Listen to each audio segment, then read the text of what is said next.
So this year in Philadelphia, in June last year, I gave a presentation called The Pathway to Freedom. And it was for the top of the table crowd. And my focal point was, how do you get to a higher level of freedom in this business? And so that's where we're going to spend some time. Like, I'll ask you some questions here. Like, what are your constraints? Are you overloaded, overwhelmed, or overworked? Do you operate with a fuzzy structure and a lot of insanity? Is your practice personality-driven or process-driven? Big difference between the two. Are you held hostage by the business? Are your results driven by leverage more than labor? More than personal labor? And do you have a financial practice or a self-sufficient business? Which is it? Have you moved from complicated sophistication to mature simplicity? Are you satisfied? Have you achieved what you thought you would by now? Do you have a high level of personal time freedom? Is your business sustainable, scalable, and saleable? These are all pretty important questions. Are you prepared? Do you have a realistic and viable succession plan? Could it be fully activated in the next 90 days? Will your legacy survive the next 10, 15, or maybe even 20 years? So I've traveled this pathway, and perhaps I can be a little bit of a guide. I was an advisor for 28 years, implemented a very successful succession plan, and now I'm a growth guide for other advisors. So let me just speed up here because we've got a limited period of time and I've got more than enough to share with you. The goal is freedom. This is from one of my main platform talks at MDRT, and I said, you know, there's three key freedoms: money freedom, time freedom, and the freedom to grow. We need all three to get to a high level of sanity. Money freedom is one thing, that's important. You got to have money to go and enjoy the things you want to go and do and enjoy. And time freedom is important. You got to be able to have the time to wander and ponder and spend time with the people you love and have all these experiences that you want to have that take time. It's the combination of the first two that give you the freedom to grow. That's where you can really break loose and grow. If you're hampered by lack of money freedom, if you're hampered by lack of time freedom, you can't fully grow, you can't fully experience what you want to experience in your life. So all three of those are important. Now, Frank Sullivan, past president of Roundtable, gave a main platform talk one time, and he said, there's three stages of growth, and the first one is called wide-eyed enthusiasm. And that's kind of stage one. You know, we get into the business and we're all excited, we're all motivated, and it's kind of like, wowee, this is so exciting, and we're running around telling everybody that we're a financial advisor and, you know, whatever the language is we're using. And that's stage number one. That doesn't last very long, especially these days, because we quickly drop into stage number two, which is called complicated sophistication. In stage two, everything gets complicated. Now, it starts right here. We live in an age of massive distraction. There's so many things coming at us all the time. I'm not talking just about inside the industry. It's ridiculous, the things that are coming at us all the time there, but outside as well. Like, it's coming at us all the time. So we've got all these things that are happening, and we end up in a level called TMI, too much information. And now we all know that knowledge is power, but remember something important: it's only knowledge put into action that makes any difference. So we have to be able to actionize this understanding, this knowledge that we have, if we want to go somewhere. And many people are just searching for answers. Like, they're just constantly searching and searching and searching for more answers. Even though they already got some great ones right now, they're searching for more, and they get into what's called FOMO, fear of missing out. And FOMO is a dangerous place to be because it becomes a habit where, you know, every day you're searching, searching, searching, looking for more, and it's like we got this fear of missing out. And so it means that we're off in all directions. One speaker says you got to do this, next one says you got to do that, so we're doing this, we're doing that, and doing 94 other things at the same time. And that's what prevents you from being highly productive. It's too much stuff. And so a lot of people end up on spin cycle where they're just going round, around, round, around, around, around, trying to sort this out, and there's no satisfaction in there. There's no enjoyment in there. That's a rotten place to be. And I believe we're all developing ADD, industry-induced ADD, advisor distraction and diversion. Like, there's just all these possibilities and all these directions. Now I got the real ADD. And I went to my pharmacist a little while ago and I said, I'll bet I'm the only senior citizen you know that's on Ritalin. And she says, no, there's a few others. Okay. But most advisors, you see, are just busy, busy, busy. They got all these things: research, analysis, information, education, designations, regulation, like all this stuff, right? There's so much to know and so much to do, and that doesn't stop there. I mean, there's way more. I've just made a short list here: practice management, product knowledge, and marketing decisions, client management. and it never ends. And so many advisors don't have a business, they just got a bunch of busyness. That's a whole different ballgame. Bunch of busyness. So what is the real problem? The real problem is that we've made everything overly complicated. We got way too many moving parts. And it's really hard to be functional when that's your situation. My personal story. I became a total workaholic. I'm referencing now the period of time leading up to my 12th year in the business, like years 6, 7, 8, 9, 10, 11, 12. Up in the morning before my kids are awake, home at night after my kids were asleep, down in the office till 2 or 3 on Saturday afternoon, back in there again Sunday night, winding up this mental machine, Wayne Cotton workaholic, to go out and do it all over again. Long weekends were a joy. I could spend more time at the office working on my success plan without the clients interrupting me or the staff bugging me. Went 7 years like that without taking a vacation. 7 years. Then it took 10 days off. I went another 3 years before I took another vacation. That's 10 days off in 10 years. How ridiculous is that? See, first we get into the business and the business gets into us. And when that happens, it captivates your mind, it captivates your thinking. You think about it all the time. You might be out there, skiing with your kids or whatever, and you're still thinking business. It just crawls inside of our heads. Year 12, a lot of pressure on my personal life. Stressed, frustrated, anxious. Lacked time and money freedom. See, I was trying really hard. Mark Victor Hansen, the Chicken Soup of the Soul guy, I've been friends with Mark since 1980, and Mark said to me one time, he said, if your outgo exceeds your income, your upkeep will be your downfall. Isn't that a great story for all of you to use? If your outgo exceeds your income, your upkeep will be your downfall. Man, just think of your clients and how many times in their lifetimes that's a possibility, right? You're there to help protect and guide them. Well, the problem was I was spending more than I was earning. Fancy office space downtown, 11 people in marketing and support staff running around behind me. I was really the only one that was generating the revenue, and I was always behind. And what I learned was that if I couldn't earn it, I'd borrow it. And I became masterful at borrowing money, which is a really stupid skill to learn. And I dug myself this ridiculous hole. And then what happened was I ended up with 8 stress-related medical problems in a period of 2 years. And that brought me almost to a total standstill. And then everything imploded. The 5 stands for $500,000 of debt in 1981 after everything was gone. Investments, vehicles, staff, equipment, furniture, our home. It was unbelievable. I was just a farm kid in the big city trying to be successful, and look what happened. I ended up with 7 legal judgments against me. The sheriff and I got to know each other on a first-name basis. That's not a relationship you want to develop. So here I am, CLU, member of the $1 Million Roundtable, president of the Financial Advisors Association, and this is my story. My name was in the front page of the business section of our local newspaper with the important industry spokesperson things I was saying. It was in the back page in the legal columns for an entirely different reason. Just a few major inconsistencies in my life at that point in time. I learned 3 life lessons in 2 days. Here's the first one. When we lost our home, I took that one last walk through to make sure we hadn't missed anything, and the only thing that was left was a 3x5 card thumbtacked to the wall where my desk had been the day before. I was going to leave it there. I decided to pull a thumbtack, stick it in my jacket pocket. I went out for breakfast by myself the next morning. Smitty's restaurant on Calgary Trail. I could tell you which table I sat at. This is over 30 years ago.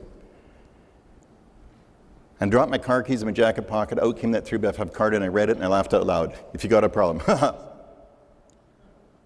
I got more problems than everybody in this whole city combined. This is unbelievable. How could anybody do this to themselves? Then I read the rest. It said, make it a procedure and it won't be a problem anymore. I'd heard that my 3rd year in the business to listen to the great Ben Feldman, and he made this statement. I thought it was kind of cool. I wrote it down, followed us through 3 homes over 10 years, but I guess I never saw it until my mind was wide open and ready for advice. If you got a problem, make it a procedure, it won't be a problem anymore. So the first decision I made was to try and procedurize the business. This gave me a glimmer of hope, by the way, because everybody was telling me, you got to go bankrupt, Wayne. You can't, there's no way. There is absolutely no way. You got to go bankrupt. But this gave me a glimmer of hope, because I realized I never procedurized my business. I was trying to be all things to all people all the time, not realizing that goal is to be something special to somebody some of the time. So see, I was just trying to be in all kinds of markets, selling all kinds of products, learning all this stuff, doing all these things, and it was ridiculous. So that was the first lesson. Now let me just go backwards here for a second, because I tried to shorten this and I've taken out the other two. The second lesson is dump the junk. First one is turn problems into procedures. And I decided that if I could procedurize a business, maybe I could work my way out of this. I was going to have to talk fast, but maybe I could work my way out of this. The second lesson is dump the junk. That afternoon, same afternoon, I loaded up 16 filing cabinet drawers, so four-door filing cabinets in the back of my 53 Ford pickup, which was the only vehicle I had left. It contained my information retrieval system, all the sales ideas and product ideas and marketing ideas and lots of things that I dreamt up myself and whatever. It had all that stuff, like thousands of hours probably over a period of years, many years. And I took it out to the city dump. And I emptied those drawers one by one. This is before the days of recycling, of course. And I emptied those drawers one by one, and I went home with 4 empty four-door filing cabinets. It was like I went through this catharsis of change. And you know what? It was amazing, because I didn't have the burden around my neck anymore. I went right back to the fundamentals of the business, right back to the basics. The third lesson happened the next morning. I woke up with a phrase in my mind. The phrase was, best case scenario, best case scenario, best case scenario. What does that mean? Well, I knew I couldn't be an elephant hunter anymore. I'd tried too many times, took too big a risk and failed too many times, so I couldn't chase big cases. I couldn't afford the risk. There was no more time to fool around. By the same token, I couldn't be a rabbit hunter running around the countryside looking for little cases, because I couldn't run fast enough or hard enough to do that. So I decided that I need to figure out what is my best case scenario. You know, there's a coaching program out there in the marketplace that says you need to look for the biggest check, and I'm saying baloney, you need to look for the best check. Best checks are within your comfort zone, but at the top level of your competency level. Right? They're right up near the top of what you do, but you've been there several times before, and so you focus on that best case scenario. I decided to do that. 3 lessons that I teach today to advisors everywhere. Turn problems into procedures, dump the junk, and focus on your best case scenario. Well, here's what happened. In 1 year, now remember, I had my client files in a rented garage behind a rented house. Everything was dismantled. In 1 year, I started by dumping the junk, got onto my best case scenario, and got into extreme focus. In 1 year, I doubled my highest revenue I'd ever done before. Nobody's more shocked than me. But you see, when you get into extreme focus, it's amazing what you can accomplish. It's incredible. Like, you've no idea what your talent is. I mean, I'm going to do some events with FIG and some online events, and I'm going to take you through a thing called Determine Your Capability Gap. And when you see that, I mean, your eyes are going to go bleary-eyed, because you're going to realize that you have the capability of doing far more than you think you do. But it's all about focusing. It's about being in the right place with the right people doing the right things. Now, I had a new major goal in life. My goal was to be worth nothing by the time I turned 40. I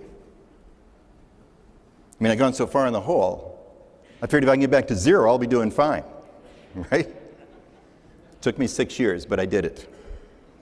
I paid off $500,000 of after-tax, after-business expenses money, and I didn't go bankrupt. I paid it off and escaped. Man, did I learn some lessons from that? I mean, huge life lessons, right? So not only did I double my revenues, but I didn't have any overhead anymore either. Right? It was gone. And so the result of that was absolutely remarkable. I mean, I just couldn't believe what happened to me after I'd been working so hard to make everything work, and things hadn't been working. So my goal, I was 33 years old. My goal was to be worth nothing by the time I turned 40. As I say, it took me 6 years, but I did it. Now let's talk about stage 3. It's called mature simplicity. Stage 3 is mature simplicity. Now you got to understand what the business purpose is. This is a mechanism that allows us to lead the lives we want to live while serving the needs of others, but that only happens if we build it properly. So there's certain things we need to do to build the business properly. So I want to ask you a question. Which is the biggest circle for you? Because for many of us in this business, we've got so into it so deep that the business has become the big circle, your life has become the small circle. You know what I'm talking about? The business kind of takes over your head. And what you have to understand is that it's the other way around. Your personal life is the big circle. This is about faith and fitness and family and friends and fun. It's about your personal life, and the business is just a mechanism that allows you to live the life you want to live while serving the needs of others. We need to get the perspectives clear. Don't ever follow me into the stupid stuff that I did. Well, mature simplicity is the doorway to money, freedom, time, freedom, and freedom to grow. Like when you build your business and you simplify it, and you get it so it works really, really well, it's amazing what you can accomplish. You know, Einstein said any intelligent fool can complicate things. But it takes a special touch of genius to simplify. Now, with an ADD mind, I was complicating everything all the time. Wake up in the morning, got all these options, got to analyze every one of them, right? But when you get hit upside the head that hard, backed in a corner so deep, and you're wide open to learning some important lessons, all of a sudden things can change. So, the key is we need to simplify what we're doing, not complicate it. Get it simpler, get it streamlined. We got to convert chaos to clarity. So you need structure and strategy and formula, and you got to use guiding principles. You see, without the principles, you're in trouble. Ken Grace, top of the table member from Detroit, one of our customers, says, methods are many, but principles are few. Methods always change, but principles never do. Think about that. There's certain key principles that drive the train. If you don't have clarity of the principles, you're searching for methods forever. That's something that Ralph Waldo Emerson said. You know, there's a million methods or more, but only a few key principles. If you understand the principles, the methods become obvious. Without the principles, you'll be searching for methods forever. And what I see a lot of people doing in this business, they're looking for a technique, they're looking for a method, looking for a piece of software, they're like searching, or their product or whatever, and they're failing to recognize that there's key principles that drive the train. When you get clarity of the principles, then everything changes. So here's my 5 principles of growth. I defined these at my 25th year in the business. I believe there's no more than 5, no less than 5, and I'm pretty convinced I got the right 5. Okay. The first one is purpose, getting clarity of purpose, getting clarity of profile, program, process, performance. I'm going to run through each of these. Clarity of purpose, that's knowing what you want, because if you know what you want, you can say no to what you don't want. I talked to an advisor a while back, and big producer. He shared a story with me about his 7 or 8-year-old son. I don't remember the exact age, but in that range. He told his son he was going to be at the game. Told him he would be there. And his son said, "Are you sure, Dad?" And he says, "Yep, I'll be there, son."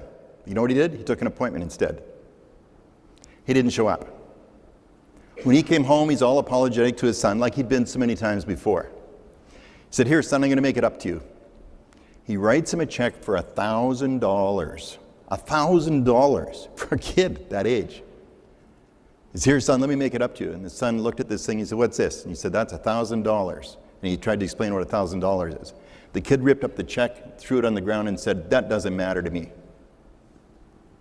Wow. You got to know what you want so you can say no to what you don't want. This is such an important lesson here. I started in 1981 designing a color-coded roadmap, an annual roadmap.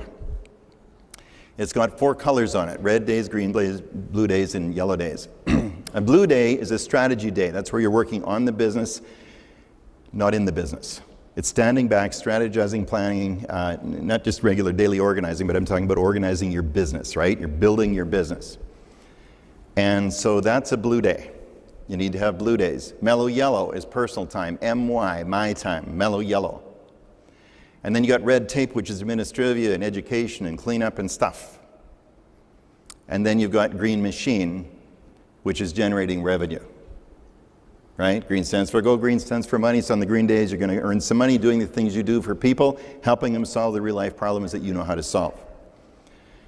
Now, there's only 1 color per day. So when you lay this out for the year, I'm going to show you where you get the materials on this. When you lay this out for a year, each day is 1 color. It's a theme for a day. You'll do other stuff in a day, but it's a theme for a day. You got to get the theme straight. Because if you mix all the colors together, the color you get is brown.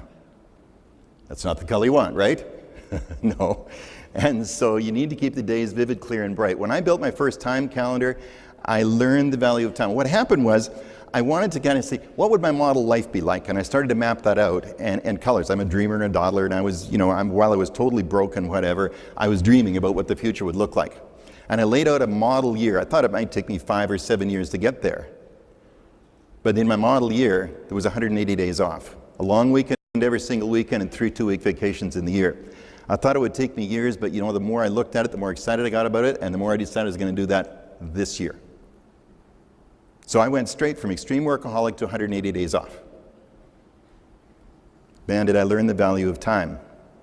I took a lot more time off, obviously. My health improved dramatically. My stress reduced. My personal life became important, obviously, a big thing. And so my transformation was, in 1 year, going from this ridiculous workaholic to 180 days off. And remember, the other side of the coin was I doubled my income that year. Go figure. It's about focusing. And when you're planning time, by the way, you plan mellow yellow. Well, when you're saving money, you always save off the top, not the bottom. With time, it's the same thing. You got to allocate for the time, or it isn't going to happen. It's going to get eaten up with everything else. So you got to save it off the top, plan it off the top, and follow through. More advanced level, there's less. There's a lot more mellow yellow. There's more blue sky. As a bigger team. At my peak, there was 26 team members. It was after I rebuilt everything and went way beyond. Some of them in one business, some of them in another business. I'll explain that in a minute. But more time for blue sky. In fact, I spent 5 days once a quarter in that period of time. 5 days once a quarter, planning out the issues and the challenges and the projects and what we're going to do, and narrowing it down so everybody in the team knew exactly what they were supposed to accomplish in the next 90 days. Relieved me of a whole lot of management work, because I knew that in 90 days they're going to report in. Because every 90 days you ask 3 questions. What did I accomplish in the last 90 days? What are my present issues? And what are we doing in the next 90 days? When you talk about the last 90 days, you do that so you can celebrate, but also there'll be some things undone that still need to be done. So you start the list. When you look at present issues, define the present issues. Lay them out there. Put them on the table. What are the constraints that are holding you back? And now you got a bigger list. And then the last part of the last question is, what do we do in the next 90 days? So you sift and sort that select and that list, and you choose the projects that you're going to do. And the key here is, remember that there's less green machine. As you grow and develop, there's less green machine, which means you have to have an extreme focus on the value of a green day. And you got to have team support, obviously, to maximize your value of a green day. So flexibility fosters failure. Structure buys you freedom. You need personal structure guidelines. So here's another one. In 1991, I developed a 90-day one, a 90-day color-coded calendar. So I could now fine-tune the focus in a 90-day period of time, but then also add the list of projects that are going to be done in the next 90 days. So there's a simple one. Here's a more advanced one. So you got, in this example, there's 9 weeks for green machine. You can see that there's about 3 days on average for green. Well, there is all the way through in that map, 3 days in green machine in the sample. And the key is to write down the activities that you want to manage, that you're going to be on top of. The sales activities under green machine, and you got blue sky activities under building a better business. You got red tape activities for cleanup and administrative, and you got some personal projects as well. Now you're going to have all training on this. I'm going to lead you to a website. It's all free. Go in there. You'll listen to some classes that I've taught. You'll be able to download the worksheets and look at some examples and so on. So don't try and write all this down, because you got full-blown training on it. And so you end up with a list of 20 projects per quarter. You got to balance all 4 areas, include personal projects, and then you score yourself at the end of the quarter so that you now know how you're doing. It's pretty cool. You can see whether you got a 64%, a 46%, or whether you got a 78%. You can score yourself as it relates to your projects of what you said you were going to get done. Now here's a little example. In one of my 90-day wonders, this is about 19 years ago. I wrote down under personal projects, I want to have a daily dad gab. My dad at the time was 85 years old. I want to have a daily dad gab. So every day, 9 o'clock at night, I'd show up at the seniors facility where he was living, and I'd walk in his door. And we'd sit there and shoot the breeze and talk about the old days, or tell stories, or look at pictures, or what. We'd just have a daily dad gab. And I'd tuck him into bed and pull the covers up underneath his chin and give him a whisker rub and walk out the door. And I did that every day for 90 days. Now, he didn't know that's what I was doing. I was on my project list. But I did it. And so the next guy, and I enjoyed it so much, and I knew he did as well, so the next quarter I wrote it down again. I did it for another 90 days, and now it transitioned from a habit in the first 90 days to a ritual by the end of the second 90 days. See what I'm saying? So even when I was out of town, I'd phone him at 9 o'clock at night, and we might be away traveling or whatever, and it was just like bing, bing, it goes off in my head. It's 9 o'clock Dad's time, and I'd go and make a phone call to my dad. So it became a ritual. You know how long that ritual lasted? 3 months short of 15 years. He lived to be 99 years, 9 months, and 9 days old. Which isn't bad for a guy who was born, listen to this, he was born in the 9th day of the 9th month of 1909, true story. He lived 99 years, 9 months, and 9 days. I mean, how many others did that? I don't know. And when my dad died, I want to tell you something there was absolutely no regrets. We had such a fabulous relationship over one little thing that I put down as a personal project on my 90-day wonder many years before. It isn't just about your business, it's about your life. Number 2 is profile. Knowing exactly who to see to maximize your production. That's about your best case scenario. You need to prospect your best case scenario. You're not interested in a huge flow of leads. You can't take a drink of water from a fire hose. What you're looking for is the right people that fit your best case scenario so you can absolutely maximize your revenues in a reasonable period of time. Many of us are opportunists. We're running around all over the place looking for this and that and the other thing. And what we need to do is switch gears and become strategists, where you know exactly what you're looking for and your marketing is geared to finding those people. Because remember, there's not many green days. And this is kind of the scary part, right? When you fill out your roadmap, you see, oh, there's not that many green days left here. And I'm going to have to be really careful with what I do. It's kind of scary. But Alex McKenzie said, work expands or contracts to fill the amount of time you give it. The guy that wrote The Time Trap. Work expands or contracts to fill the amount of time you give it. When you were leaving home to come to this meeting, I'll guarantee you, you put out big time in the last day before you left to come here. Right? Because there's a deadline. We're going to have deadlines all the time. We need to figure out what's important, what isn't important. I know there was a number of things that just got pushed to the side because they weren't that important, and you got really focused on cleaning up before you came here.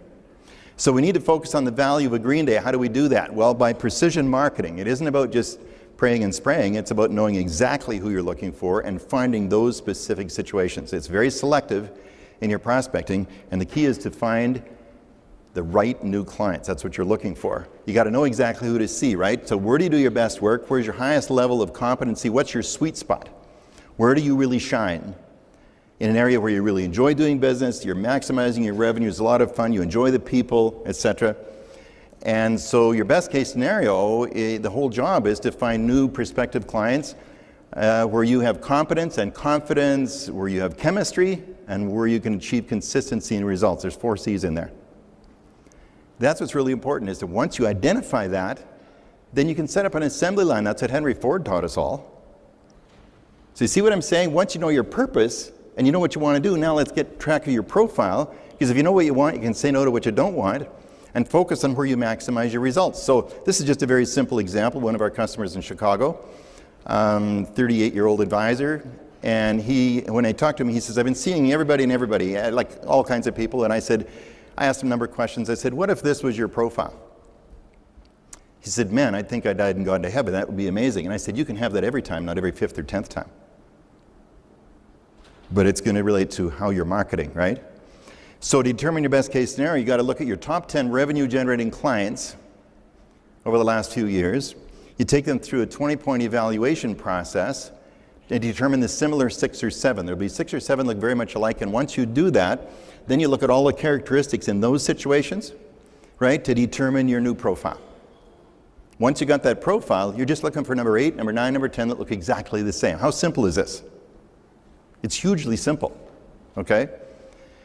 So once you understand that, you're in the zone. Like you're not in the ozone anymore, you're in the zone. You've been there 7 times before, you're just looking for 8, 9, and 10. You know exactly what to do. There's no fear, intimidation. There's little in the way of preparation. You feel completely comfortable. Now, I'm not talking about a product here. I'm talking about a profile of a person, okay? I'm talking about a profile of a situation. And the difference in your revenues is huge. You know, in 1 year, I went from 6 to 9 times MDRT. What did I do? Reprofiled. I dropped all forms of attraction marketing, because attraction marketing brings in a lot of stuff that doesn't fit your profile. I dropped all forms of attraction marketing. I went totally to precision marketing. Both years I worked 65 afternoons. I went from 6 to 9 times round table. It's $500,000 in additional revenue. not 1 minute more invested. So once this concept is clear, once again, I'll be doing some workshops for FIG, online workshops. You can learn more about this. But the key is you grow by evolution, not revolution. Instead of jumping around, you evolve. And every year you redo your best case scenario. And I'll tell you something, it'll take you 20, 50, some years 100% in growth, maybe even more some years, where your growth is just extraordinary. And you're within your comfort zone, it's easy. You've been there several times before. Let's talk about program for a few minutes. Program is everything you deliver when you get there. So if you've got total clarity on your profile, then your program becomes a lot clearer as well, right? Because you're doing the same things over and over again. And so when you narrow your profile, you narrow your program. People are in one boat instead of a bunch of different boats. And so then what happens is you become hyper-focused. You know exactly what you're looking for. You can now practice the art of duplication. What does that mean? Using the same concepts, the same methods, the same processes, the same language. You're using the same examples when you're dealing with your clients. You're using the same programs and products. The numbers are different, of course. Your services are the same, and you achieve a much higher level of mastery than if you're bouncing around all the time. Fourth one is process. It's all the steps in your client acquisition, client development, and client service steps. It's all the steps in your business, in effect, right? But it includes, marketing, new client acquisition, new client development. That's a big factor, of course, when it comes to process. Now, Deming said, if you don't have a process for doing what you're doing, you don't know what you're doing. Now, you've heard about a lot of processes here so far this week. But you need to have your A to Z business process, okay? Otherwise, you're in a personality-driven practice. You can't get past it. For everything that happens, you're it, right? All the time, you're it. Everybody's coming to you saying, what do I do with that? What do I do with that? It's because you don't have your processes built out. When you get your processes built out, you're doing the same things over and over. Now you can delegate to other people and teach them how to handle certain aspects of your process. Is this making sense to you? So you need a process-driven business as opposed to a personality-driven practice, because once you get your processes in place, they're repeatable and they're predictable. Like, in other words, you do a step in the process, you get a predictable outcome because you know that's how it works. And it's controllable and it's manageable and it's measurable. So now you can measure conversion ratios. You can right on top of your business, and it helps you build a sustainable business and also a scalable business for higher levels of results. So these are the things I'm talking about with processes. It takes some time, but it's very worth it. And here's one way of simplifying it. For every step in the process, you're just looking for the model method. You wouldn't think to carry 6 different fact-finding forms, would you? That wouldn't make any sense, would it? You're going to use the fact-finding process that applies to what you deliver for your consumer, for your prospects. What about marketing? There's an organization out there that's teaching you need 8 or 10 marketing strategies. I'm saying baloney, you need one that works. Talk about simplifying your life in a hurry. So once you figure out the model method for each step of the process, you lock in on it, you eliminate the alternatives, you improve it to perfection, and you just link it to the next step in the process. Step by step by step. So model method of marketing, for example. How are you going to find the right prospects? How are you going to build trust before the connection takes place? And how are you going to conduct a successful call if that's how you're doing it? How are you going to handle a discovery preview meeting? How are you going to arrange the next meeting in the process? Like, you need marketing systems to be able to do that effectively and consistently. There's 2 major types of marketing: attraction marketing, precision marketing. There's a third type called desperation marketing, but we don't need to spend any time on that. I still see a lot of it going on too. But attraction marketing is inbound. That's where you're trying to get your phone to ring. Precision marketing is outbound because you don't want your phone to ring. With precision marketing, remember something, a ringing phone spews diffusion. When I was in attraction marketing, I went a full 10 years without making one outbound phone call. When I was in attraction marketing, in that stage of my career, I had to expand my office space and expand my staff, there's a lot of people I didn't want to see. I wanted to see the ones that fit my profile so I could maximize my results, but I had all this other stuff coming in the door, right? Some of you say nice problem to have, but it's an expensive problem to have. So then I went straight to precision marketing, where you don't want your phone to ring because you want to identify and find the right people every time, not every 5th or 10th time. It's a whole skill set. I built a theater called the Cotton Theater, sloping floors, theater seats. It held 40 people, beautiful facility, the finest of tapestries and technology and so on. I could put 40 bums on seats regularly. That wasn't a big challenge. I could do that. And we filtered like crazy. for the people coming. We didn't let them in the door unless they, answered certain questions a certain way, and we felt they were good prospects for this information we were going to deliver, and good prospects for our business. After all that, how many of them do you think fit my profile? Out of 40, how many? The answer is 4. 90% of them, after all that, all our branding, all our communications out in the marketplace, all our advertising, promotion, everything else, 90% of them did not fit my profile. But when you offer and they come, you got to deliver. So you can dilute your revenues significantly versus being on track with your best case scenario. That's one of the downside effects. So my belief is practice precision marketing. It's a whole other belief system, a whole other process. Now, let me just stop and say this. How did I end up here on this program today? Well, I spoke at MDRT. Curtis Cloak was in the audience. Curtis was really enamored by some of the things that I taught. He was on the phone to me right away. He said, I need some help. I need your guidance. And so we connected, several calls and so on doing it. And when your presenter that was going to be here today that couldn't be here was out, bang, I got on the program. Why? Because Curtis gave me a prestige introduction to Jim Cooper. Jim said our program is totally booked for 2014. I said, that's okay, I do stuff online, it's really simple. But then all of a sudden, up came the opportunity, and I got a call from Curtis, I got a call from Jim, boom, I'm here. Turns out I was in San Diego yesterday, so it was a pretty easy fit before I head back up to Canada again. I'm from British Columbia. And so it all fit in here really well. I mean, it was perfect, right? That came because of a prestige introduction from somebody who knows, likes, and trusts me to somebody that knows, likes, and trusts him. You get the picture? Okay, prestige introductions, where there's a transference of trust, where everything is so much easier, and you get positioned with the right people, because the person who's introducing you can qualify that situation for you. When you say, here is my profile, here's my best case scenario, here's what I'm looking for, they will do a mental search in their minds of all the people they know. There might be 200, 300 people, whatever it is, but they'll narrow it down to the 12 that fit your profile, of which 8 will get converted to prestige introductions. One of the people sitting in this audience had coffee with him yesterday. He shared with me that he's just now done 3 of these business development program meetings for prospecting. He got 6 introductions on the first one, 3 on the second one, 10 on the third one. So he's got 19 now out of 3 experiences doing exactly, they all fit his profile. Wow. Great job, Billy. And he's got 2 more meetings booked next week. Oh, and by the way, he just canceled a $2,000 a month radio program yesterday as well. He just doesn't need it anymore. Okay, so discover how the trust bridge will lead you to the right new clients. This, to me, is a really important issue.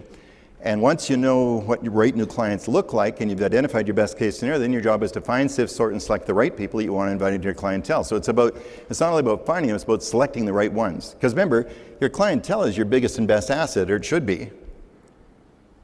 So you need to handpick the right people. Don't just stuff a bunch of stuff in there. Handpick the right people, and then you build an amazing clientele that's very saleable, especially if you've got a process-driven business. Now you really got something, right? It isn't just about earning income today, it's about the value that you're generating for tomorrow. The last P is performance. So focus on the key performance indicators, because remember something, you can't manage your results, you can only measure them. You can't manage income. You can't manage sales. What you can manage is the activities that lead to income. That's sales activities. You can manage those. So you manage those, you measure the results. So you got to manage the key activities that lead to results. I talked to a guy recently and said, man, that was such a major aha for me, Wayne, because I've been trying to manage my income. That's not what you manage. Manage the activities that are going to lead to income. That's what you want to be focused on. And then what you want to do is when you've got your business process all laid out, you want to pick out the key performance indicators. You might have, well, in fact, I'll give you an example.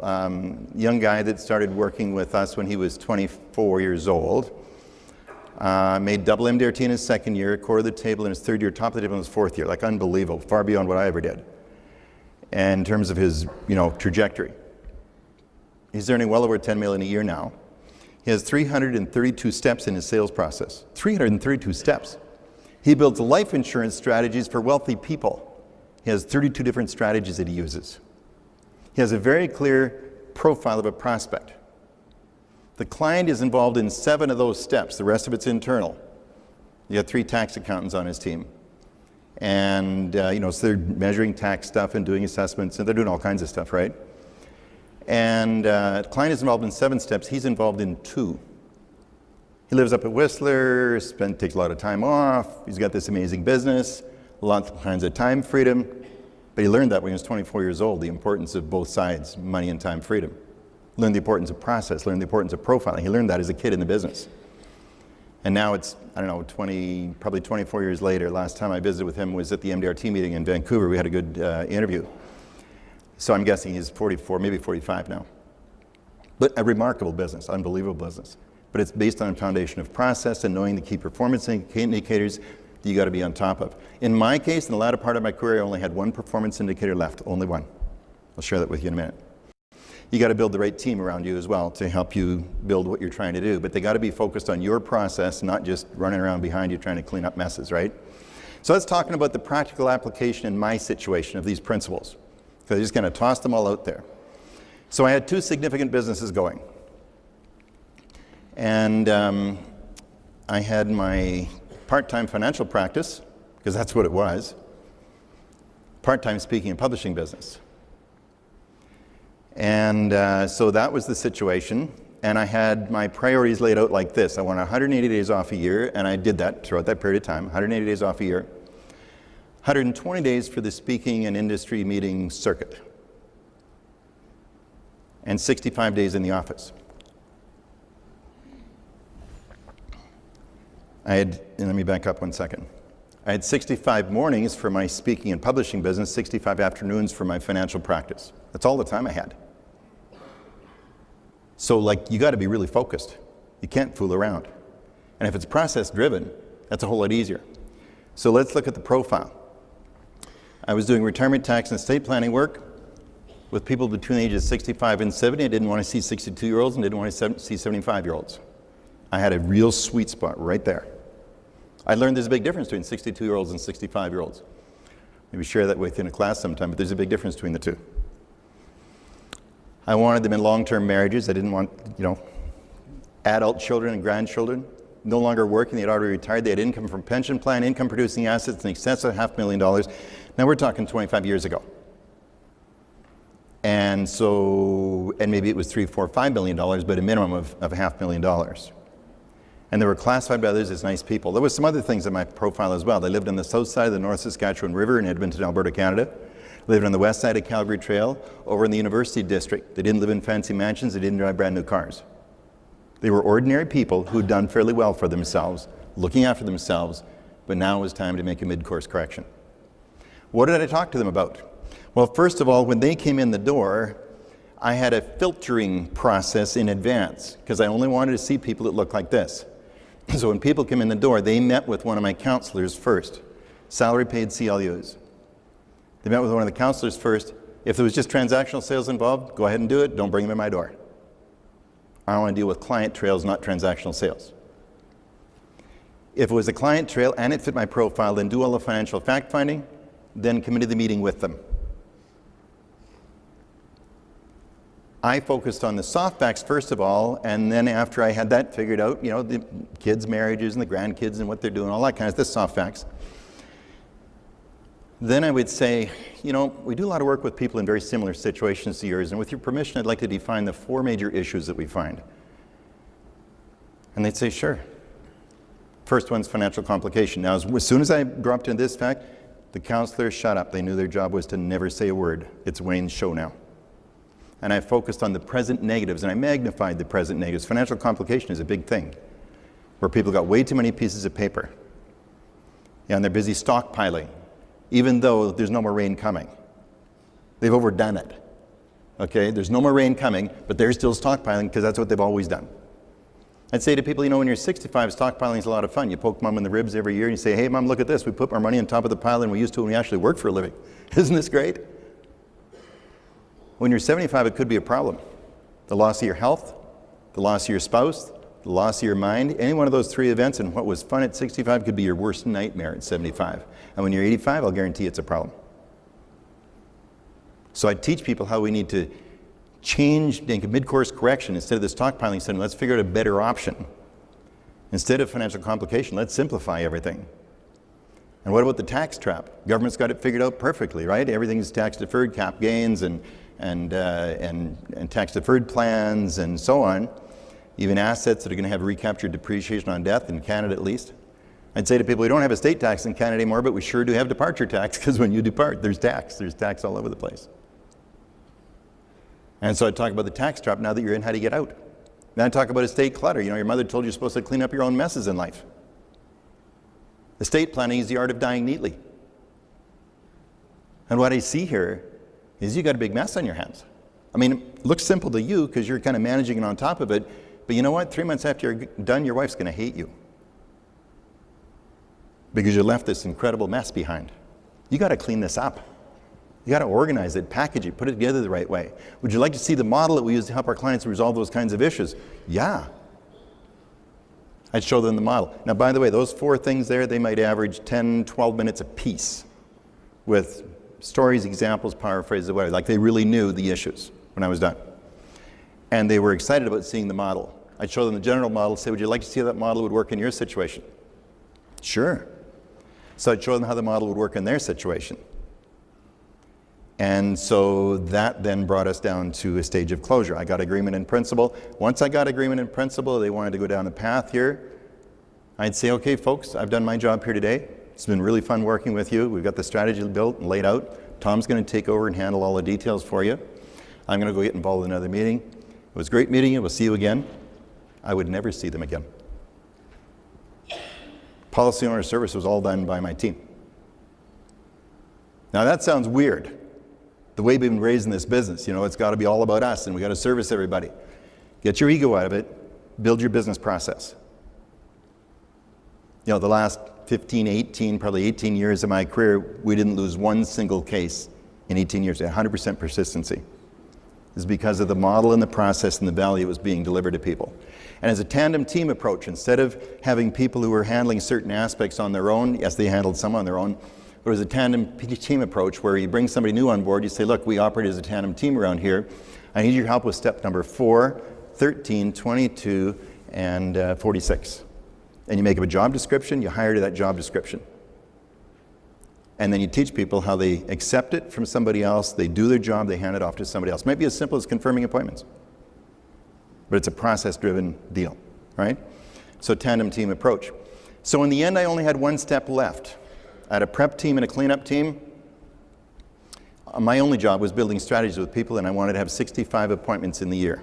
1:30 p.m. each day I was in town. Did I get to that? No. My biggest year, 48. How many of those were on profile? 32, I'm sorry to say. What would have happened if I would have had 65 on profile? Instead of doing 9 times around table, maybe 15, 16, I don't know. So you see, it's all about strategy and structure and making it work. Revenue is running $25,000 to $35,000 per case. Biggest case, $80,000 of commission. And I met with those people on one occasion. Top of the table plus quarter of the table, doing that in 65 afternoons a year, and that's 24 years ago. Now there's 2 types of growth, and I want to quickly cover some things here that are important messages I get across to you, because it isn't just about the business and business growth. 2 types of growth. Design growth is where you build a strategy, you lay it all out, and you get busy, you execute your strategy. That's design growth. But there's also default growth. That's where you're going along in one direction, all of a sudden, boom, you're way over here somewhere in left field, and you're trying to figure out what just happened. Just like Joe talking to us yesterday about getting that hit and breaking his leg, right? And it is career. That's default growth. So with default growth, you got to react and regroup and reevaluate and rethink, and you're trying to reboot your engines again and figure out who am I now and where am I going from here. Now Ben Feldman always said that fools learn by their own experiences and wise people by the experiences of others, but my greatest lessons have been from default growth. They're personal, they're powerful, they're piercing, they're penetrating, they're profound. So let's just talk about that for a few minutes. 1995, this whole world is rolling really well. Out on a motorcycle trip with a couple of team members, and we're down in Washington State, camping. Stop at a KOA campground, take the trailer off the back of my bike, the luggage off theirs. One of the guys says, hey, let's go for a little run to Stevens Pass and see what that's all about. I said, sure, let's go. up the mountain. Sitting at the clearing at the top of Stevens Pass, and one of the guys says, or I said to one of the guys, Harvey, would you please ride that bike a little better than you've been riding? You've been going awful slow, and we've got to keep slowing down and waiting for you to catch up, and we'd really appreciate it if you get with the program. I was just totally jerking his chain, but he bit on it. I know how to ride this bike. He gets on it and roars off down the mountain. He just got his license 2 days before. He roars off down the mountain. Dave and I sit there and laugh. God, Harvey's goat, that was a good one. Talk for a couple of minutes, and then Dave says, I'm following Harv, and away he goes. And I'm sitting there looking at my odometer. I got 9,000 miles in 6 weeks on a new Harley. Man, I was having a great time. This is good stuff. And then my testosterone kicked in. I had this little brain twinge that went, I know how to get back in the lead, and so I opened it up wide open in every gear, and away I went. Well, I had a speed wobble at just over 100 miles an hour. The front end disintegrated underneath me, and I hit the pavement at that speed. And after a bit of body surfing on the highway, I hit the ditch. Did high-speed somersaults down the ditch. Went further than a football field. The ambulance came, picked me up, took me to Wenatchee, where I spent 35 days in intensive care. Wow. What an unbelievable experience. I only had 6 broken bones. Everything else was internal injuries. I actually only used 4 stitches to stitch me up. I have a personal belief, and that is that problems create beneficial rearrangements. When you go through some default growth, don't get all dismayed and down in the mouth and whatever. Understand something really important. Problems create beneficial rearrangements. When you get to the other side, you invariably end up in a better position than you were in on this side. Let me give you a couple of quick examples. Here's one. I became very, very calm. Let me just go backwards here, if I can, there. I became very, very calm, clear mind. My priorities, family and faith and focus, future, became very, very clear to me. Brenda was at my side the whole time. And we'd been engaged for a long time, but we weren't married. We'd lived together for 5 years. All of a sudden, the priorities were really clear. The first day out of the ozone, I said, can you be ready to walk down the aisle by November 15th? Well, I was doing it with my hand over my trach hole. I was on life support for 3.5 weeks. And they told her there could be brain damage, so she says, why are you saying that?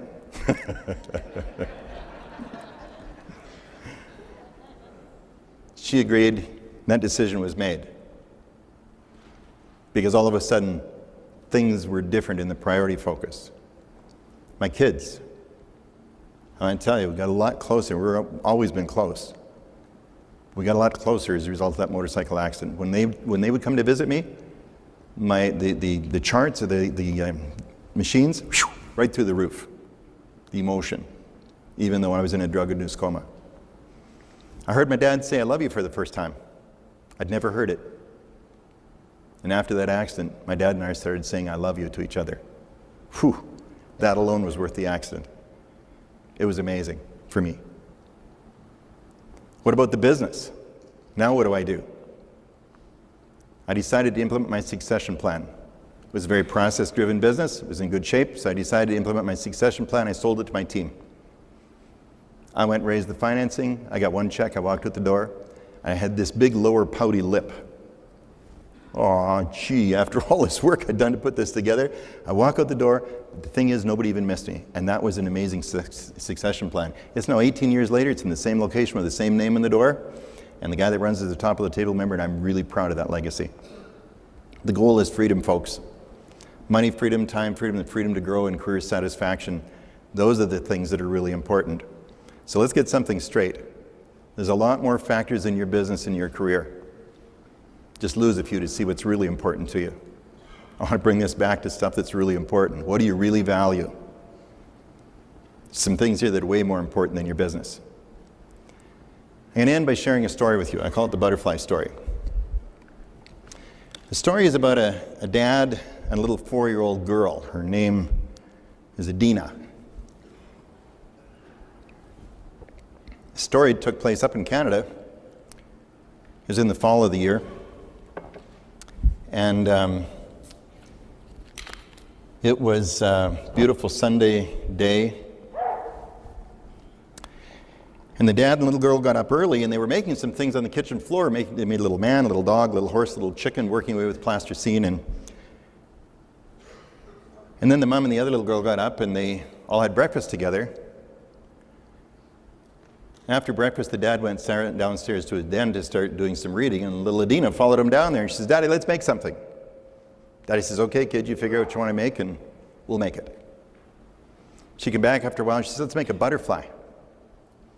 Daddy says, "Okay." He gives her a 3x5 card off the shelf, and he says, there's a little outline for you, and you get busy and build that butterfly." And he helped her build this butterfly, and she came back, and he helped her build a little stand so the butterfly would stand up by itself. And she went away and colored that too, and she came back, and she says, "There, it's all done, Daddy." And the daddy said, "But it doesn't have any mouth." And so Adina took her brown crayon, she drew this tongue kind of hanging out the corner of the butterfly's mouth. And they had a laugh about it, set it up on the daddy's desk, and went out to enjoy that beautiful Sunday afternoon. Came home that night, put the kids to bed about 11 o'clock. Little Adina called her daddy, and she says, "Daddy, I got a headache. I don't feel so good." Daddy, Mommy checked. The little girl was running quite a fever. Called the doctor. He said, "Lots of things going around. Keep her fever down. Still a problem tomorrow, bring her in." And the next day, it was worse. Went to the doctor's office, he put her on the examining table, and he lifted her heel, and her whole body went up. She was stiff.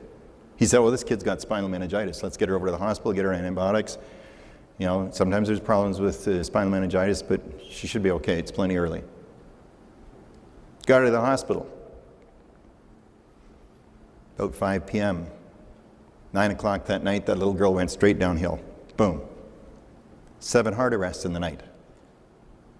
6 o'clock in the morning, doctors went to see that mommy and daddy, said, "She's gone."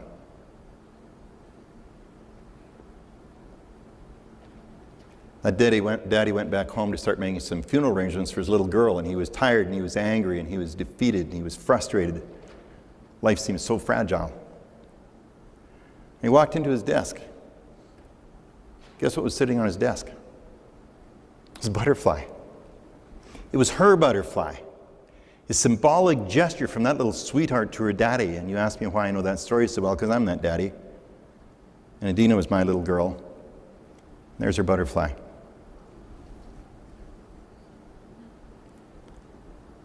She left so many things, that little girl. She left paths of finger marks in her sandbox that her daddy just built for her a couple of months before. She left her new swing, just got it for her 4th birthday, gently blowing in the breeze, and she left a bunch of window kisses on the window where she gave her daddy window kisses goodbye. We went to work in the morning. I want to tell you something, it took months to wash those windows. Probably the most important thing she left for me was her butterfly. See, butterflies are a symbol of beauty, they're a symbol of love, they're a symbol of the metamorphosis, like from the caterpillar stage to the butterfly stage. They're a symbol of joy.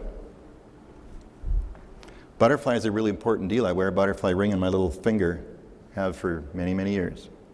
It's another one on my wedding band. So grow and develop and achieve and dream and be successful and get ahead and all those other good things. But don't forget some of the real reasons why you do what you do. Because life is for living and caring and hoping to share with the people you love. Sometimes those lives are awful short. I want to just share a little poem with you that I wrote shortly after that point in time. Here's what it says. It's called The Pain of Love. Memories from the corners of my mind. I wonder if I'll ever truly find the reason why you had to go and leave me here behind. How could any form of human love be purer than the kind we had? The fact it had to end so soon makes me so very sad. But it wasn't all in vain, you know. You left so much for all. It's really something to remember the beauty of that fall. This year it's much the same as then. The trees all turning yellow, the leaves are falling to the ground, my mood is often mellow. The memory of your beauty and the love you've freely shared has seldom been so close to me if all the truth were bared.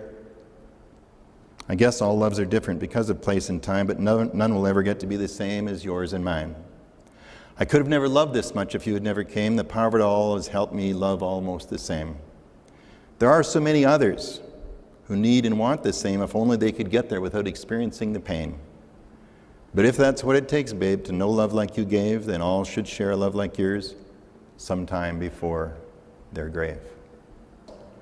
Thanks, everybody. Been a great group. I appreciate your time. Take care. Thank you. Thank you.